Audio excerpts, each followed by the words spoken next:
Hi, I'm Aaron Marcus, and I'm really excited about sharing with you information from today's webinar. Let me tell you a little bit about my guest. Ryan R. Williams was voted Best On-Camera Acting Teacher by Backstage Magazine. He has worked with actors such as Brad Pitt, Jake Gyllenhaal, Kristen Bell, Jodie Foster, and many more. Ryan began instructing after a series of on-camera seminars he taught for SAG-AFTRA's conservatory program and created popular demand for an ongoing class. As a director working in television and film, he found himself battling to overcome the shortcomings in actor training that were hindering the performances of his unknown players. It was out of the struggle that the system was born. He has now launched the Screen Actor System, an ongoing on-camera acting class focused on cinematic scene study with monthly production dates that find the actors on location shooting fully produced footage they can use on their own demo reels. As a feature film director, Ryan R. Williams won the prestigious 2013 Gold Remmy Award for Nowhere Fast. Some past winners of the Remmy include Steven Spielberg, George Lucas, Ang Lee, Ridley Scott, the Coen brothers, Brian De Palma, and Oliver Stone. Williams made his feature directorial debut in 2003 with the multiple award-winning feature film Abby Singer, with appearances by Brad Pitt, Jake Gyllenhaal, and Jodie Foster.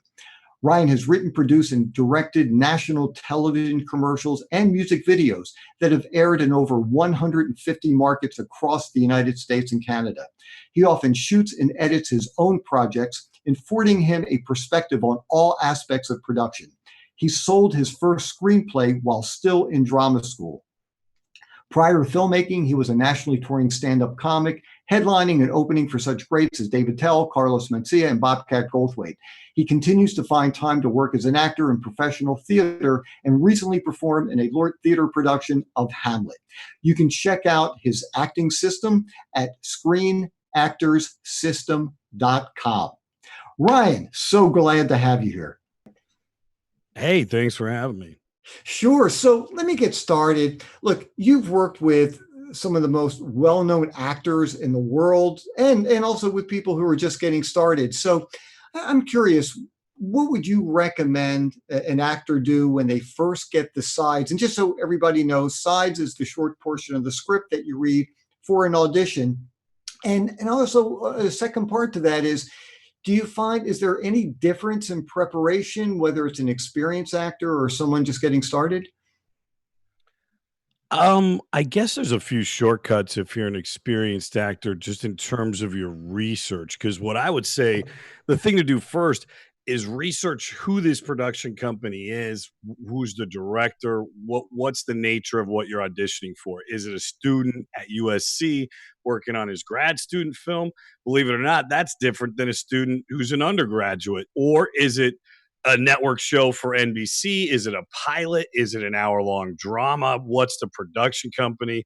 Is it a feature film? Is it with a studio? I mean, you really kind of got to wrap your arms around who the key principal players are and who's behind this project. I think first and foremost, because if you're tapped in, if you're watching TV enough to know what's on the air, if you're a movie buff, if you can do a little research about the director or the key people involved, you're going to have a strong sense of what the tonality of what you're going to be, how you're going to approach this. Like if you find out you're auditioning for a Quentin Tarantino movie, you're going to look at the dialogue a little differently than if that's a ABC show or if that's a Nickelodeon show. You know, I think actually you would probably know it's not a Nickelodeon show if it's a Tarantino script, but you'd probably Not know that. People But getting shot up in the Nickelodeon stuff. Yeah, I think the first couple F-bombs might clue you in, but you know, there's not always that much information in the sides themselves, but there's some really valuable information usually floating around somewhere in the way they're reaching out to you or whatever your agent sent you.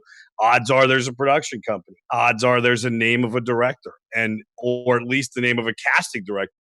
You know, if you're auditioning for Ellen Chenoweth, you could even surmise, well, gosh, maybe this is a Coen Brothers movie. I don't know. She does a lot of Coen Brothers, or maybe this is the show this person's a casting director for, and they do 3 shows. So it's got to be one of those. Even if you're in the dark, you can shed a lot of light on your material just by doing a little sleuthing with what they sent you first and foremost, you know? Sure. And I think if you're a celebrity, you can cut some of those corners because you know these people or your agent gives you that 10-minute phone call to break down what you're reading and who the people are and why you should care. You probably won't get that phone call until you're pretty well known. And then after that, I would say just launch right into your text analysis, and kind of use whatever intel you have about the nature of the project to kind of guide your text analysis and how you approach it. Now, it was really interesting. So you mentioned, looking up the director, because I think that's a really important question, especially if it's a film. And what a lot of people can do, in case you don't know, just go to IMDb and look up the director, find out what films the person has directed, then go to YouTube, so that way you get a better sense of the style, of, Absolutely. You of can the even director. watch it. You can watch it now. It's so easy. Go to IMDb. If they've got, a bunch of titles there, you can go find their stuff and really get a sense of what this type of person's sensibilities are. Now, I'm curious because you mentioned, whether it's a grad student, at UCLA, whether it's an undergrad student, whether it's a, local independent film. What differences would that make to an actor who's preparing for an audition? Well, if I was doing a student film audition, I'd probably say, well, forget whatever you guys are doing. I'm here to entertain myself and self-amuse.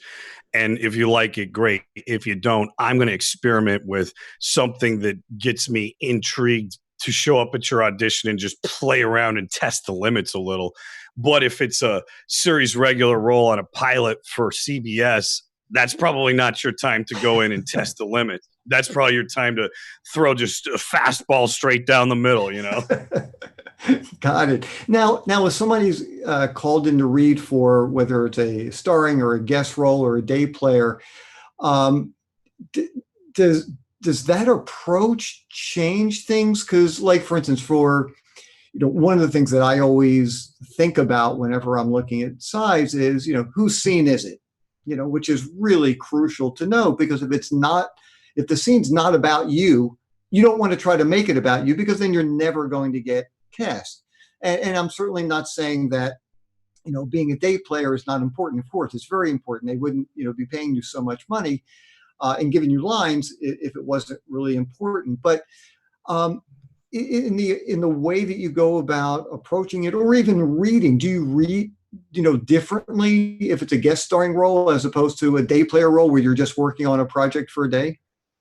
That's a great question. There's an anecdote that I might make a little bit of a misstep retelling it, but Harrison Ford tells this anecdote where he says one of his very first roles, he was just kind of playing the bellhop in a hotel, and he's just walking through the lobby saying there's a phone call or a message for somebody, and he has like 2 or 3 lines. And I think he was way back in the day where they still had contract players, and I think he was released from his contract, if I'm not mistaken, at that point. And the studio executive that let him go said, I saw that little part you did, kid, and I'm telling you, when I see a movie star, even when they do a little part, I go, there's a movie star. And Harrison Ford said, weren't you supposed to say there's a bellman? And I think Harrison Ford was just kind of more of a modern actor, probably at the tail end of an era where, the bellman could be kind of snappy and actory.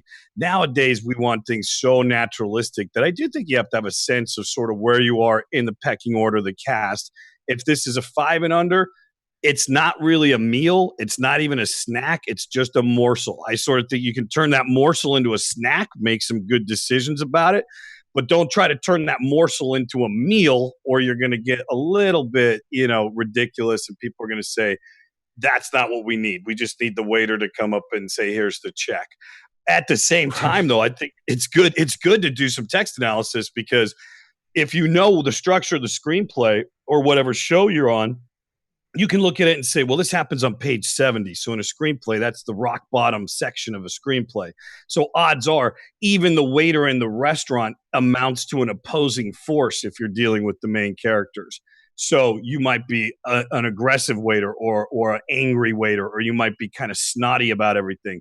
If you're on page 5 and we're getting to establish normal and the main character is well liked and there hasn't been any, sturm and drama in the story yet, then maybe you're just there to establish the world's normal and nothing bad has happened in the story yet. So it's nice to know where you're situated structurally. and if you're sort of a friend or a foe. But more than anything, you're just a human prop at a certain point. The parts are so small. So you just want to have what I teach in class is just basically credibility, is what most of those roles come down to. You just want to seem credible as a prop, just like any other prop. It should look real. So it's more down to just, who's got the right look and who brings a sense of credibility and reality. I wouldn't even overthink those auditions. I would just hammer them out. Hmm. Now, when you just to so everybody knows, when you say 5 and under, would you just explain exactly what that means? Well, yeah, it's kind of it's a 5 and under is the idea of the part that just has less than 5 lines. I mean, once you get up north of 5 lines, you might be talking about something that's sort of more of a proper co-star. If you get into something that's got something substantial going on, then you're kind of a guest star, depending on whether or not it's a movie or a TV show. But most of the initial work you do, if you're starting out, is it's going to be those 5 and unders. You kind of need to prove on your resume some pre-selection. So you need to book those 5 and unders before casting directors will take a chance on you for a more substantial role, usually.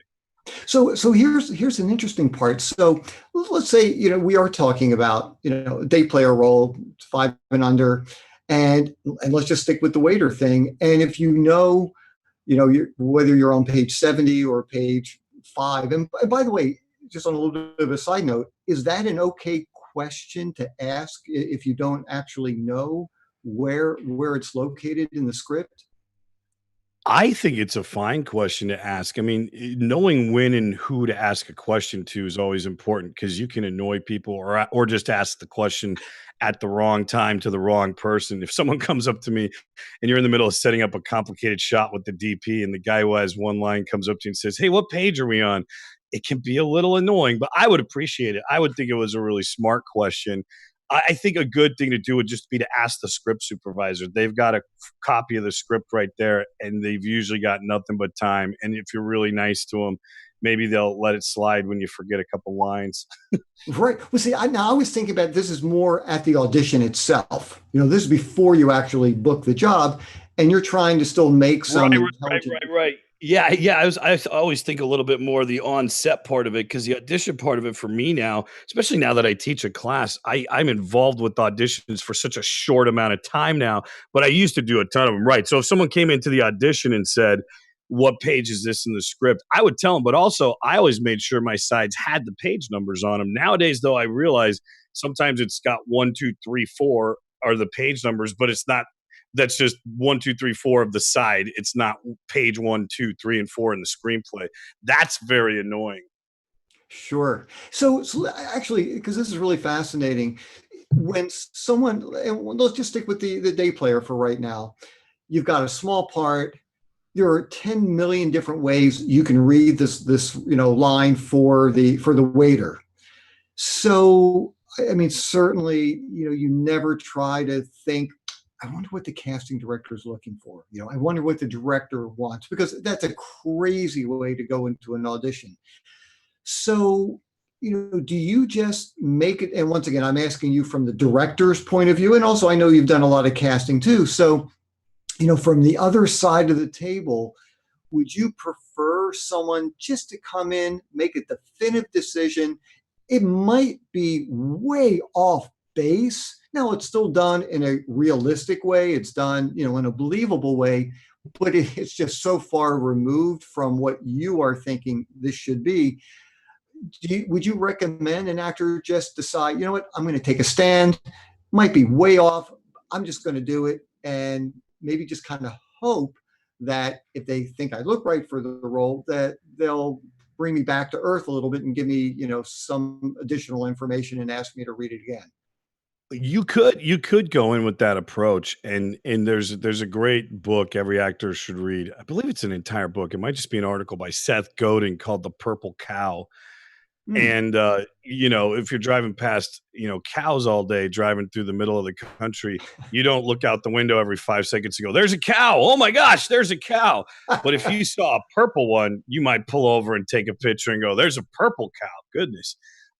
So yeah, if you really come in with something wild, you can become the purple cow, get everybody laughing, and then odds are, if it's done with the right you got to read and relate and check the temperature of the room before you do anything wacky. But if it seems like you can get over with it and you make some really bold move, then typically you'll win the people over. And then the casting director might say, well, that's not what they're looking for. Try it this way.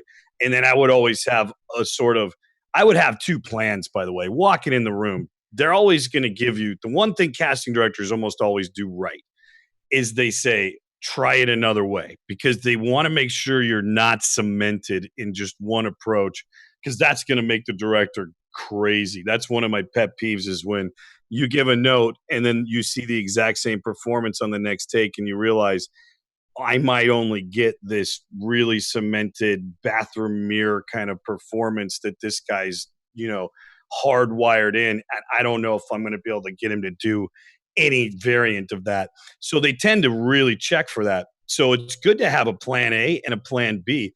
And I would have one that's kind of far afield, one that makes you the purple cow, and one where you really take your best guess as to what is this production company, what is this production, what is this show, what is this genre, what is this network, what is this project really going to want this part to be, and just do what it is. I would have kind of a straight do what it is approach, and then have kind of a curveball to throw as well. And then when they tell you that note, a lot of times their notes aren't exactly the best direction. It could just make you confused. And all they're really saying is, can you do this any other way than the way we just saw you do it?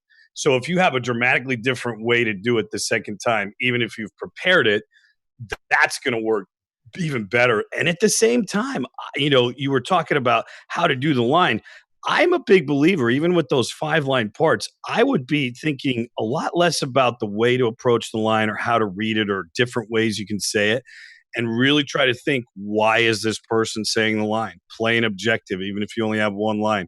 If you really concern yourself with why they're saying the line, you're going to be in a much better creative place. And the truth is, on film, you're much better off with a very flat, static, uninflected. I mean, word coloring is great in theater, but on film, our biggest movie stars, they're not really doing a lot of word coloring for the most part. They just sort of flatten out most of their reads and try to have that credibility. And, if there's an emotion involved, definitely play an emotion as an obstacle. I say play an emotion and people get up in arms. But in movies, you cover it from many different angles. So you are playing an emotion. However you played it in the wide shot, by the time it gets to your close up, that's the way you got to play it in the close up. But you play it as an obstacle. It's not an emotion you're trying to put out there. It's an emotion that's rather inconvenient to you, like emotions are in real life. Like if I was about to cry and do this interview right now, that would be pretty inconvenient. It might be compelling cinema, but I wouldn't be letting it rip and just weeping right now. And we go, if you're the waiter, who knows? Maybe you decide this guy's going to lose his job, or he's going to get kicked out of his apartment if he doesn't get a good tip. All those are interesting things to keep you fresh and give you something to create a how am I going to say the line, why am I going to say the line, rather than how or what am I going to say, how exactly am I going to do it? That's a little boring. So I would think in terms of possibly just flattening everything out and having motive behind it all, and possibly an emotion lurking in there, and then just sort of let the actual delivery of it come out however it's going to come out. It was so interesting. Like when you were talking about, having different versions so that you're not a one-trick pony. I'd be curious to hear your thoughts on this. There are two different philosophies when you slate. And I realize there sometimes you don't slate, you don't give out your information, your name, and whatever else they ask you in a slate, which could be, the character, your agency, your height, your weight, all that kind of stuff. So some people say slate in character. So that way, if you are this nervous person and you're slating in a nervous fashion, they're going to go, yeah, that's the guy. Look, yeah, that's the person. Look how nervous this guy is. And then there are other people who will say, slate as yourself. And then take a moment, get ready, and then start the scene. And what I've, the reason why, personally, I mean, I actually go that route is because exactly with what you said, I want them to see that I'm not a one-trick pony. That, yeah, you saw me introduce myself a certain way, then I take a beat, and now I'm in a different character. So it just maybe I'm thinking that it makes the casting director, the director, a little bit more relaxed, knowing that, hey, they're dealing with an actor. And if they do give me some information, they want to see some changes, they feel more confident that I can do it. Yeah, I think that's the wise way to go. I think if you've got a situation where you're playing a character who's nervous, especially if the emotion's negative. I mean, if the character's really bubbly and joyful, that might work better than if you're like this psychopathic criminal who's really intimidating. I don't know if I would slate that way because you're going to try to build rapport with people. And generally, the audience is in the state the performer's in.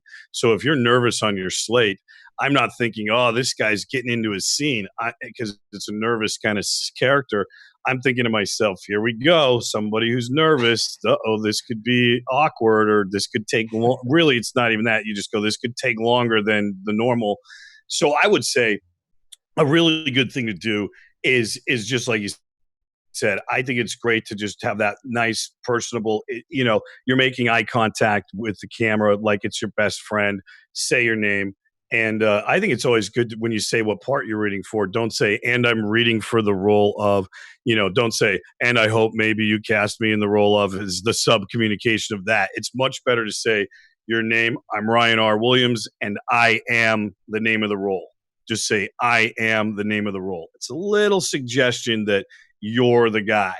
And then I would definitely take that moment, deep breath. I teach my students, and they do pretty well with a lot of these big auditions if they just do what they normally do. I teach my students to just turn their back to the camera, turn their back on the whole situation, take a deep breath, and take a moment. You can take up to, I mean, seriously, I would take up to 15 seconds. Bow your head a little, take another deep breath. Let everybody in the room who's on their cell phone kind of go, wait a second, what's happening? It's silent. Their back's to us. What's going on? They'll look up from their cell phone, and you've got this kind of moment. And then when you turn and you're in the choices, you're in your objective, you've got an emotional obstacle going, and you're saying these lines nice and flat. We teach in my class something called minimum movement, so you're holding the frame really well.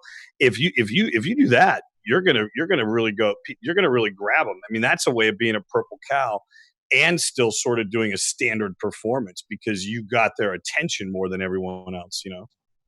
Hi, that's a really interesting idea. I've never heard of anything like that, but that certainly makes a lot of sense to me because all of a sudden, like you were saying, I mean, I was in an audition recently, and everybody was on their cell phones, and I'm sitting there thinking, really? Come on, guys, you can't take like a second here and watch, get ready to watch the audition. But I think that would grab people's attention, very much so. Yeah. About Now, 15 seconds is the magic number. It takes a lot of nerve. We run drills in class to do that just in class sometimes when we work on auditions. And it takes a little bit of nerve to really just turn your back to the class and stand there for 15 seconds. So in an wow. audition room, that 15 seconds is going to feel like 7 or 8 minutes, but it's not.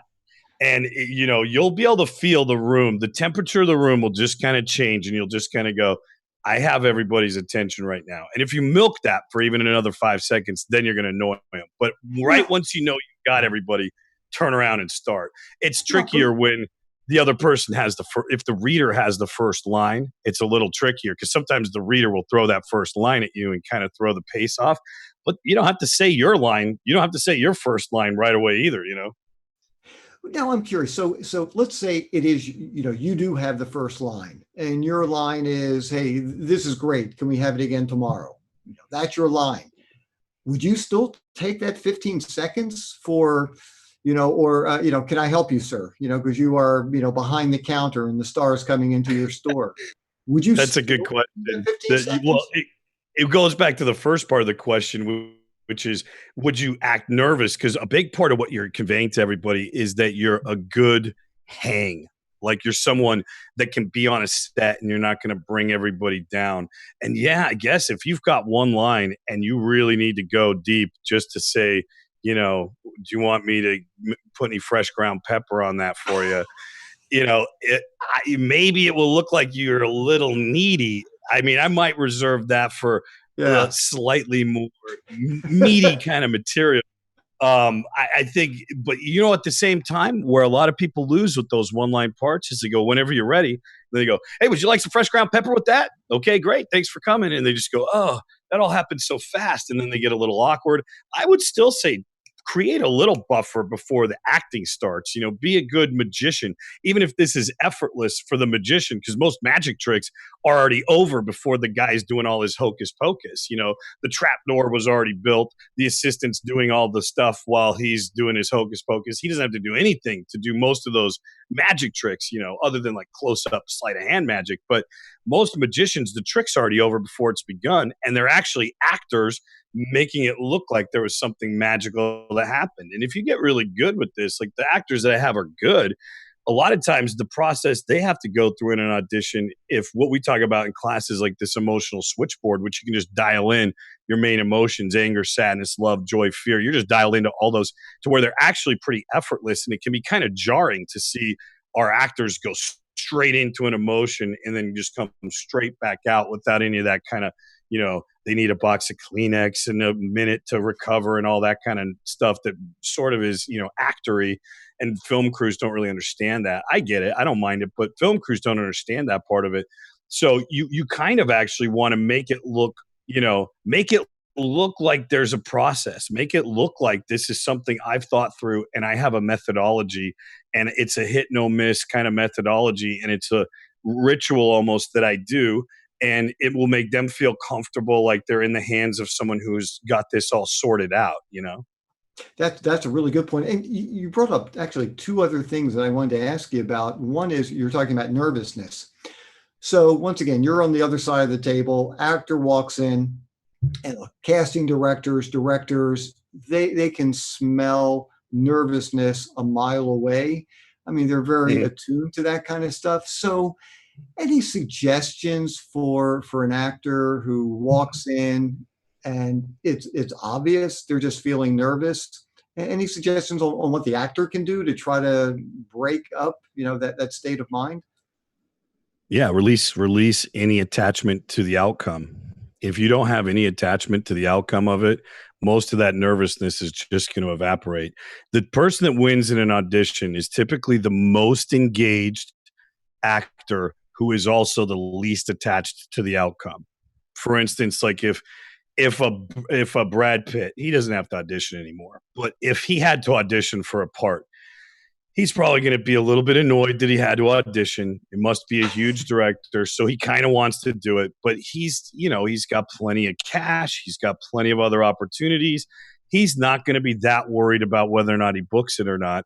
But he's also a serious actor and a thoughtful actor, and he'll put in his preparation, and he's going to go in fully engaged as an artist, as an actor, as a creative guy with no attachment to the outcome, and he's going to be irresistible. Whereas an unknown going for the same part, this is a very strange audition where they're looking at Brad Pitt and some unknowns, but where an unknown is going for the part, this guy's going to really want to book that part, and that's going to be the engine behind all the nervousness. So how can you stay engaged and remove any attachment to the outcome is sort of that's one thing we talk a lot about in class too, is your mental state. How do you handle your state, and that's a big one, and it gets more and more important the bigger the auditions are. But people who've been really mastering that, there's about 15 or 20% of my class now are on series regular roles or reoccurring roles. And most of them were beginners, the ones who are on those shows now. And with their auditions, they do their auditions a lot of times in class, especially when they get up to producers. Will, instead of them doing a scene that night, a lot of times I'll just have them do their audition, and we'll set it up like a real audition, only their classmates are playing the casting director and whatnot. And, you really see sometimes these actors that are doing really well in scene study in class, and they're doing really well typically on real shoots in class, but this audition's so important to them. They look like they're just beginning again. They just look like all their bad habits are just right there. And you have to go, wait a second, would you stop making this so important? Because ironically, you're making it important because it is important, but it isn't important because if you make it important, it goes away. Try to put things in perspective. We're all on a rock going 30,000 miles an hour through space. This is a TV show. Let's relax. And it's so interesting, because I mean, something that I try to do, basically, and I'm not a negative guy. I don't think, the sky is falling and things like that.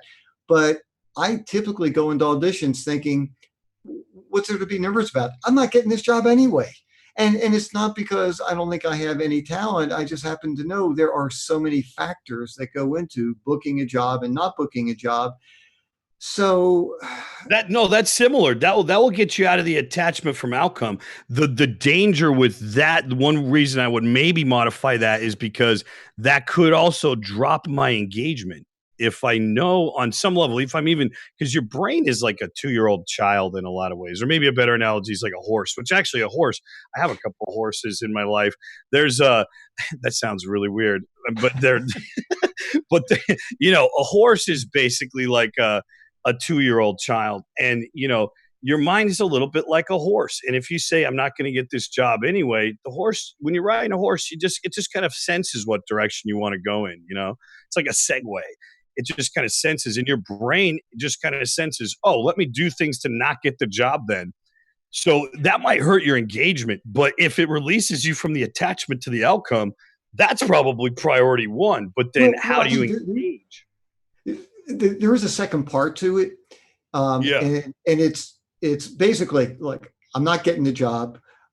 However, my goal is to have a good time. I want to enjoy myself here, and I might only have 3 minutes or 2.5 minutes to spend with the casting director. But I do find that when I go in there thinking, hey, it's Wednesday afternoon, I get a chance to act. That's fun for me. And I think maybe when you're that talking, would do it. Yeah, that would totally. Yeah, if you had that attitude on top of not expecting anything or needing anything or wanting anything necessarily, it's just sort of like one thing I tell students is I go, think of it like this: you already have the part. You only get to do one take. It's a one-time only command performance matinee in that audition room. And between action and cut, it's your part already. Just do what you do, and you theoretically enjoy this. Because if you don't enjoy this, you should not do it. There's enjoyable forms of acting. If all you want to do is some community theater or some dinner theater, or go be part of your local improv troupe, that's very enjoyable stuff. But playing it in the big leagues, if you can't enjoy sort of going and stepping up to the plate with something that's a global form of entertainment, sort of playing in the big leagues, if that's not enjoyable to you, don't even do it. Don't even just get clear up the 405 freeway, head home. Hey, so I'm curious, when you're talking about going in and engaging. Let's say you go in and you're reading with a reader, and just so everybody knows, not for every audition that you have, but for a lot of auditions, there's a reader who's reading opposite lines with you. So you've gone in, you prepared, what your objective is, what's going on with this character, what do you want to get out of the scene and all that. And all of a sudden you've got a reader who's reading lines back to you in a very different way, and is essentially taking you in a really different direction. And so sometimes what can happen is you start thinking, which is unfortunate, because then you're out of, you're starting to think, but you might actually start thinking, well, was the reader given information from the casting director as to what really should be going on in this scene? Or would you recommend an actor just to kind of disregard whatever the reader is giving you and stay true to what you think is right for this role? Boy, that's a really advanced type of question. But what I would say is, there's always, this is one sort of problem I have with a lot of acting methodology, is that there's a lot of them will say, and I like things in every type of acting methodology, but in like Meisner, they'll just say, live in the imaginary circumstances. Well, what if this guy's basically a PA with like low reading comprehension skills, unable to even stammer these words out, and I'm supposed to get some imaginative kind of kick from this guy? That seems impossible. And what if your method, how's that going to help me? But I look at it in terms, one thing I teach, and I borrowed this from sort of more British drama school approach. You've always got these three circles. You've got the first circle, which is just you kind of locked inside yourself. Maybe the way you'd have to play a phone call scene if you're the only one on camera and the other actor's not in the other end of the phone, or on stage, that would be your soliloquy. Well, not a soliloquy. That would be a monologue where there's no other characters on stage. Then there's second circle, where you're connected to the person you're doing the scene with. Then, of course, there's third circle, which doesn't really exist when you're filming on set, because the third circle is the relationship you have with the audience. But there is a third circle consideration when you're in an audition, because there is a live component to it. You're on camera, so your on camera technique is on trial, because they're going to inform their decision by watching that tape for sure. And odds are the decision maker is not even in the room. The casting director is someone who only has the power to say no. They don't have the power to say yes. So someone's going to probably watch this tape. So the tape's very important. And yet you also have to kind of get over in the room. And one of those tricks is sort of to take that snap moment and not need to be in your method where you're so regressed into your past you can't think about things like that. Your character's the puppet, but you're the puppeteer, and sometimes the puppeteer is moving the puppet, and sometimes he's in a flow state and he's not thinking about it and he's one with the puppet, and other times some kid in the audience is throwing an ice cream cone at him and he's got something else to worry about. And so this person who's doing this read that's throwing you off, you might look at it and make a quick judgment and say, does this person look informed? Do they look like they're involved in the production? Are they doing something that's a choice, something they've been instructed to do? Should I get something from that and maybe tap into their energy and go very second circle and continue with my objective and literally play a scene with this reader and try to pull things out of them just like I would if I was in a real second circle scene? I'm using objectives and tactics, or is this someone that I'm just going to now ignore and just sort of think of as a human metronome who's just sort of giving me my cues, and I'm going to go into first circle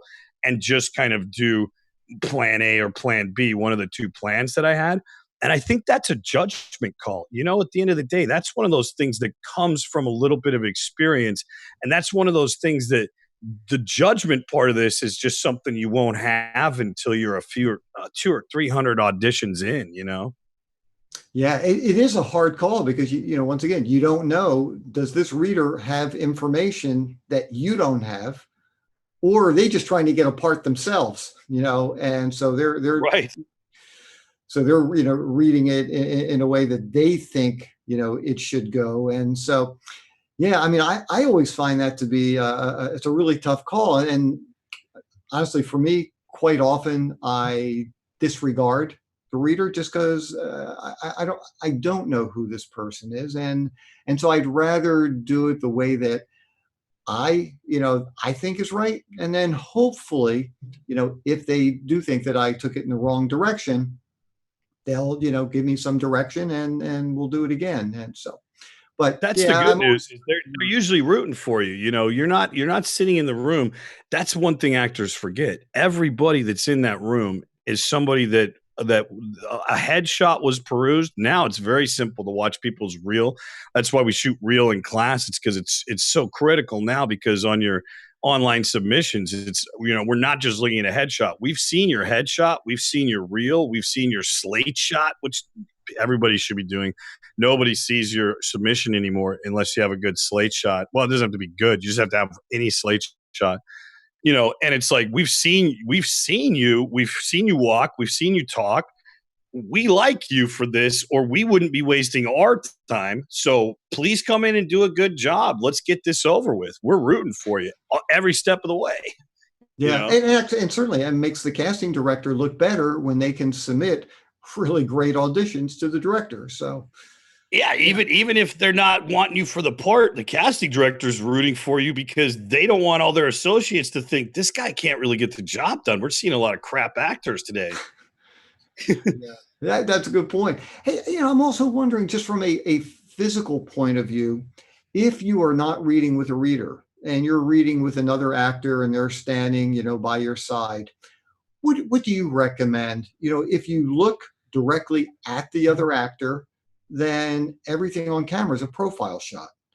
So do Mm, you recommend kind of like cheating a little bit and maybe catching the other actor with one of your eyes, and that way you open yourself up a little bit so the camera yeah, can see you? Or I'd love to hear your thoughts on that.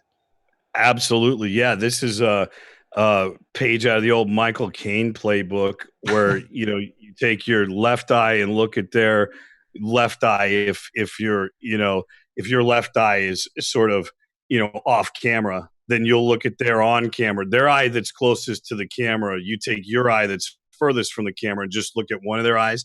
That will buy you a centimeter or two.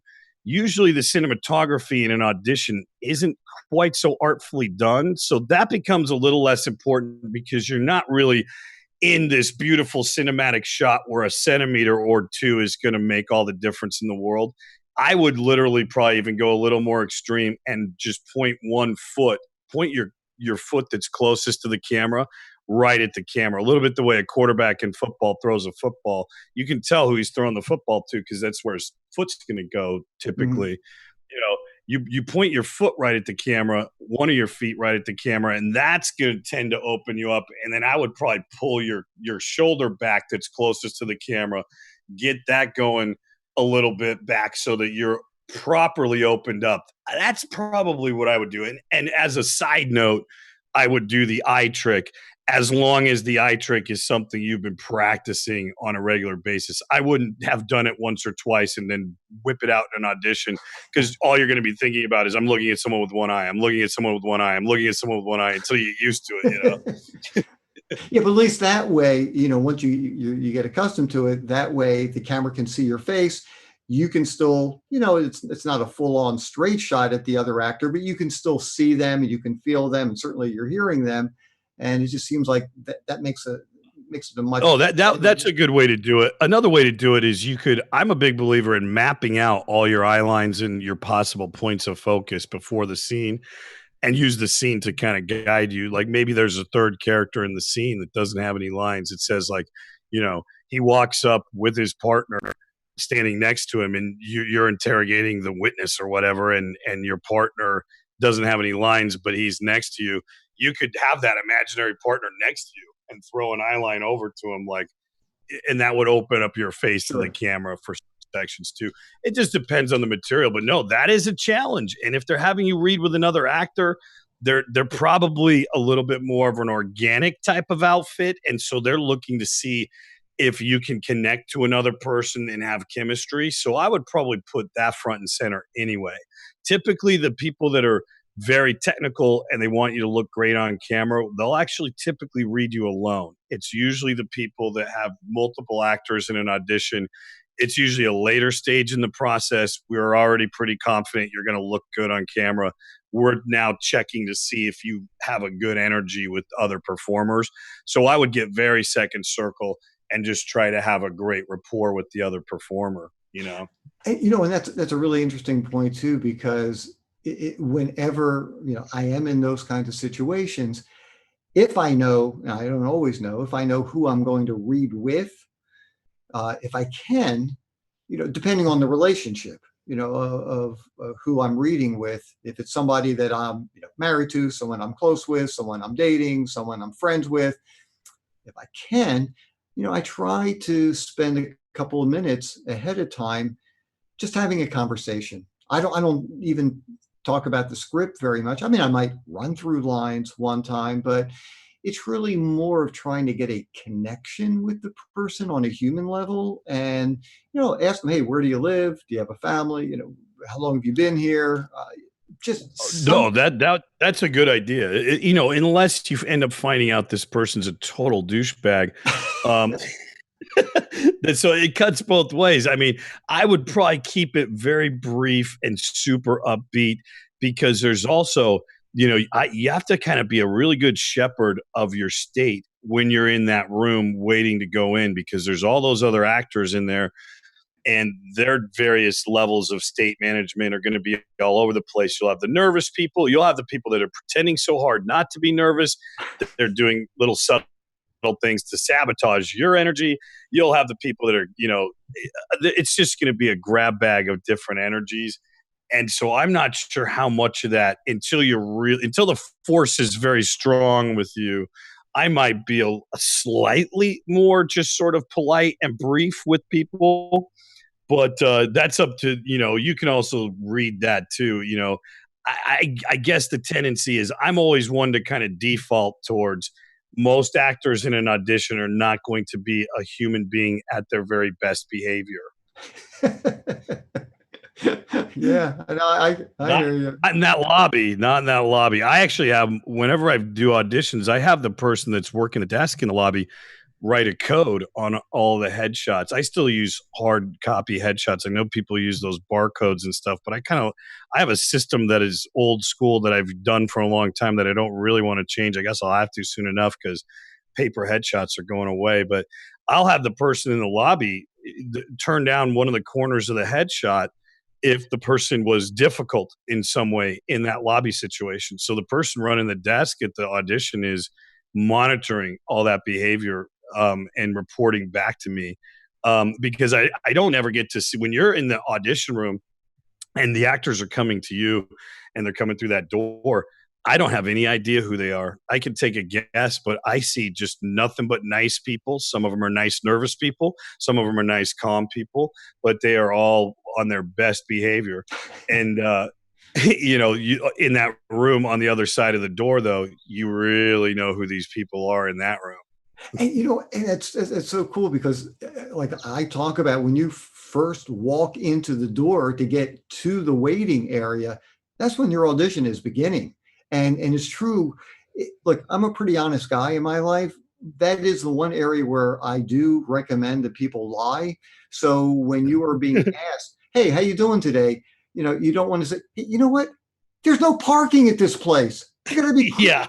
How can you possibly have a facility here? I've been driving around for 25 minutes trying to find a parking place. I had to pay $25 to park for 30. Hey, Yeah. everything's Oh, great. yeah. And you sound like are you working in Chicago sometimes or New York? That New sounds like York, Chicago. New New York. York. Yeah. I That's a remember. New York And problem. that's exactly where that one came from. And it did cost me, I think it was 25 or $30 for a 30 Yeah. minute spot in downtown. And when I walk in there, as pissed as I'm feeling in that moment, when I'm asked, "How you doing?" "Hey, are you kidding? I'm great. I'm getting a chance to play today. This is wonderful. Thanks." And that's So a good anchor for you going back to that sense of play. That brings you back to a baseline of what I ultimately try to teach people too, which is practice a little bit of gratitude. You could come in and be like, "Man, they were supposed to see me at 1:30. It's 1:57. What are they, 27 minutes behind?" Well, do you like auditions? Why don't you just tap into how grateful you are you have an audition?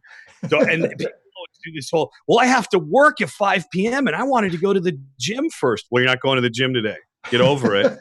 You're have a good time. You're happy. You're here. Even if you are going to your survival gig, you're going to go 30 minutes late today and you're going to be happy. And when you show up at work 30 minutes late, they're probably not going to fire you. You're just going to say, "Hey, I had an audition." And if they fire you, guess what?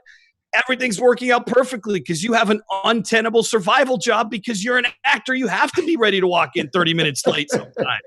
What are you doing? Are you here to, do the crappy survival job or what?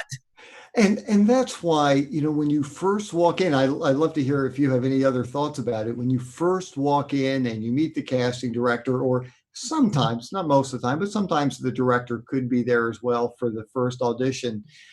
It's almost like you're walking into a party and you're an invited guest to this party, but you really, even though we have no control over who makes final decisions, over who gets cast for it, but we have full control over setting the tone for the room.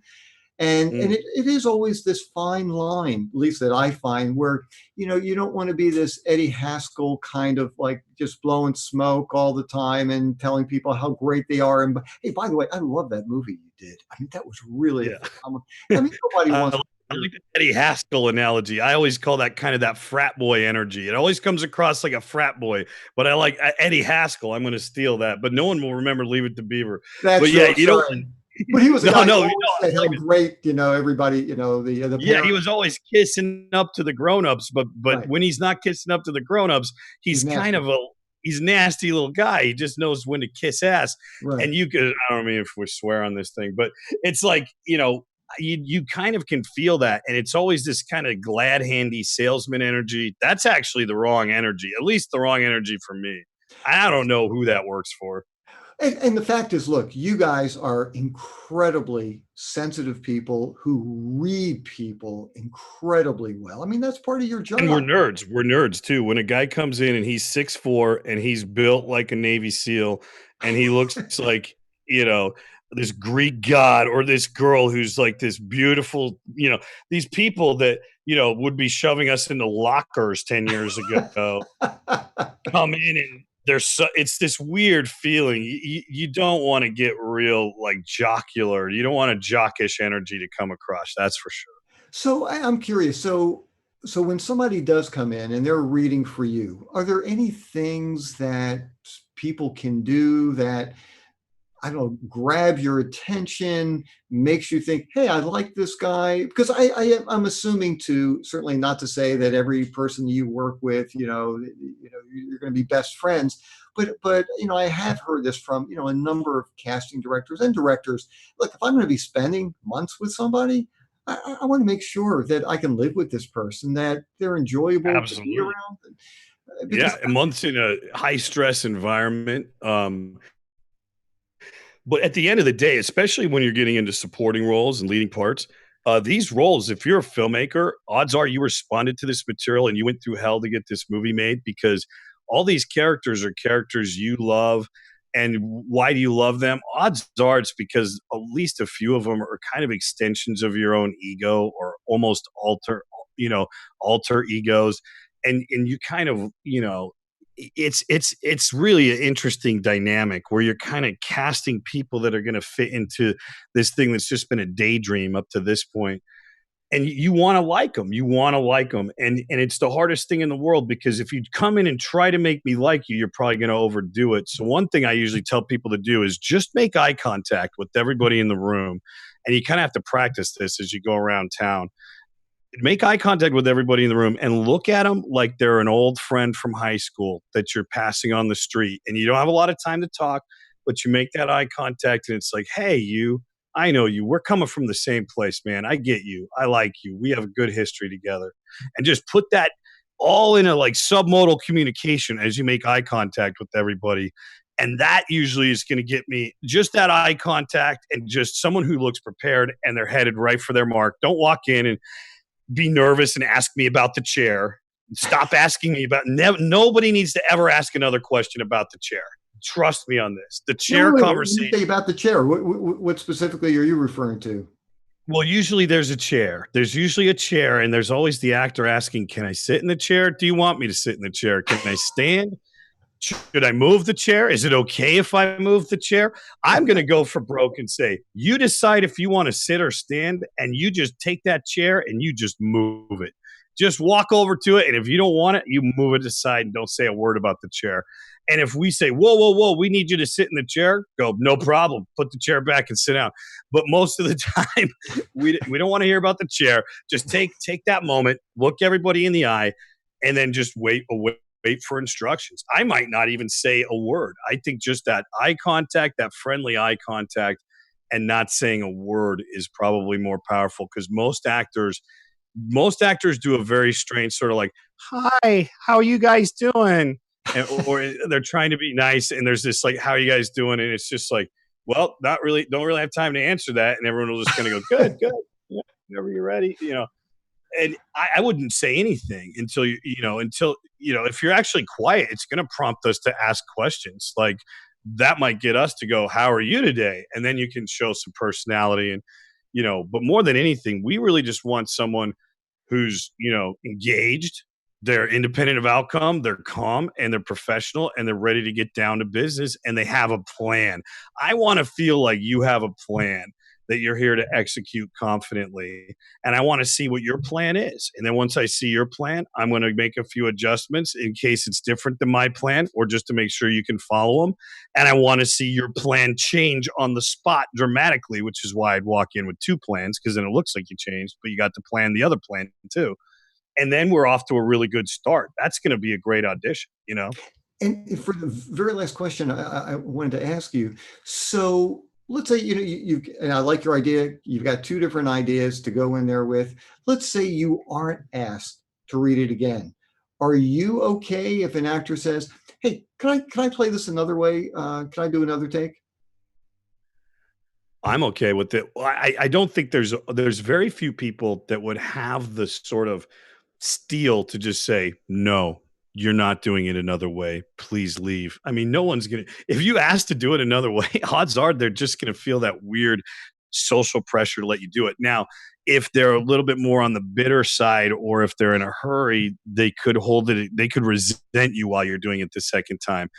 I would probably say the way that I look at it is think of it like these Olympic athletes.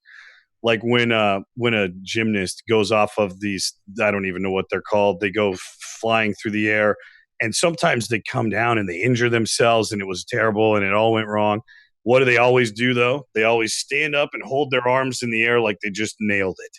They always act like nailed it, and that's part of convincing the judges it wasn't as bad as the judges thought.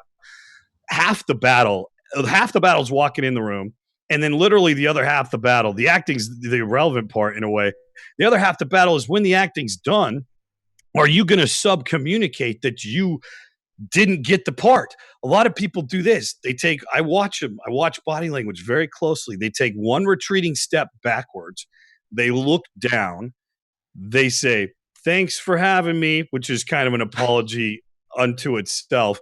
And then they kind of sheepishly start moving towards the door while everyone says, "Great job." And as they're walking through the door, their head goes like all the way down. Like you can't, they're like the headless horseman now. There's just these shoulders walking out of the room with this head shaking. Oh, they're just shaking their head. No, it would be much better if you got larger, took a step towards them, smiled like, "How do you like that? That's the best one you're going to see all day. That was fun. I'm glad I did that. I don't care if I get this part or not, but that was fun. All right, guys, we're good. Okay, that was beautiful." And just have that great attitude as you walk out of the room, like you nailed it. Half the time, people in the room are going to pick up your sort of, they say the definition of charisma is public self acceptance. If you accept the work you just did as though it was pure gold, what makes you think that your frame isn't stronger than theirs? A lot of people that are sitting on the other side, especially the filmmakers, especially the writers and the producers, and even sometimes the casting directors, they're not sure they know what's good or bad. They're going to take your word for it if it's good enough. It's so interesting because I have the exact same philosophy, and I have seen people do exactly what you said. Sometimes we're at auditions, you can actually see other people auditioning, which is kind of weird, and people will, yeah, they'll put their heads down, their shoulders are bent. I've even heard people just say sorry. They shake their head, sorry, because they want to let Sorry. the casting director know that I they had to know. pay $25 for parking, and it just threw me off. You got to validate? Never mind. Don't worry about it. See you guys. And you know what? And it's true because even if you make mistakes, maybe you didn't hit everything you wanted to hit, but the fact is, it's an audition, and you've got to Oh no, understand. it's a total philosophy. You just basically have to say it's another day on this planet where I got to chase my dreams. I showed up. They let me do this acting gig today. It's 100 out of 10. I would look at every audition as 100 out of 10. And when you walk out of the room and someone asks you how it went, just steal that phrase because it really rewires your brain. A lot of us are building these, our brain is like a freeway system, and we build these super highways to negative feelings. Like you leave feeling sorry, man, I blew another audition, and you're just paving that road to feel like you have a negative experience every time you have an audition. Whether the audition was good or bad, the first person that asks you how it went, whether it's your roommate, your girlfriend, your boyfriend, the person in the lobby, the person, just say 100 out of 10. it was 100 out of 10. Because there's something about it that was 100 out of 10. You had an audition today. That's 100 out of 10 right there. 100 points because I had an audition. That is great. That is great. Ryan, I just want to thank you so much again for taking the time. And I want to make sure people know, and they'll see it here as well. But to learn more about your just incredible classes, they can go to screenactorsystem.com. And it's just a phenomenal class. I've read a lot about it. If I was living in LA, I'd be in there as well right this second. So anyhow, I can't tell you how much I appreciate. I know you've been editing all day and you're working on a film. So anyhow, thank you so much. It was such a pleasure. And I hope we get a chance to talk again soon and maybe even work together at some point. Let's do it. It was fun, man. That was great. Thank you so much, man. See ya. Well, that was really incredible. I want to thank Ryan so much for sharing that incredible information with us. Hey, just to let you know, if you have any follow-up questions, you can always reach me at Aaron, AARON, at howtoactamodel.com. I set aside 5 days every month for private online mentoring. And you can read about my mentoring programs and how they can help you if you go to howtoactamodel.com/mentoring program. And also, you can check out a lot of videos that I've created on my YouTube channel. It's just youtube.com/howtomodel. I'm Aaron Marcus, and I can't wait to share more information with you really soon. See ya.